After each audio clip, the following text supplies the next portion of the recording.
my mom was, she got the book and she was like, I'm going to read your book. And I was like, I mean, really, that was the most anxiety producing part of it.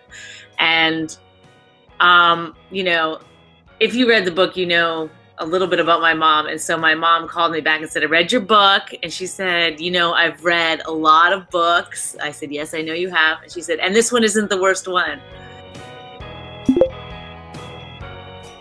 You know, you write something in stand-up and you take it on the stage and then you do it. And then that's supposed to tell you if it's funny or not. But really, it's not a good indicator of if it's funny or not either. The audience is like the worst judge of comedy. They're drunk.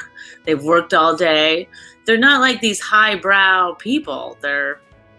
I'm not saying, you know, I mean, they're just regular Joes. It'd be like if you had to read your book to just any group of people that came around, and then they were going to be the judges of if this is a good book or not, you know. It's not great, it's not ideal, but your job as a stand-up is to make that, what you think is funny, funny to them. But the job in writing really is just to do what you think is funny and hope for the best. And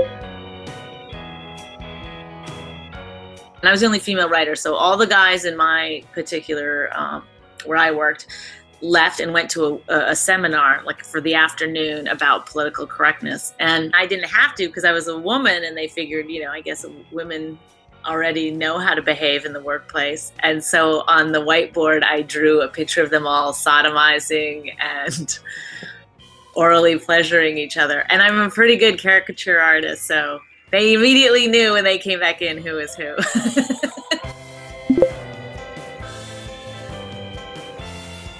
Yeah, I was just thrilled after the first set, just absolutely over the moon. I couldn't believe that this is what now I knew what I was going to do with the rest of my life. And then the second set, my boyfriend came and his friends, and they ended up, I got a heckler and they threw a beer bottle at the heckler and it hit him in the head, and the cops came, and it was, whole show was shut down pretty much in the middle of my set.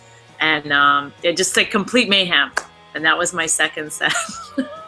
That's exactly sums up my whole life, I think, is like the extremes of like things going really well or really terrible. Like nothing's just kind of like, oh, it is what it is, you know.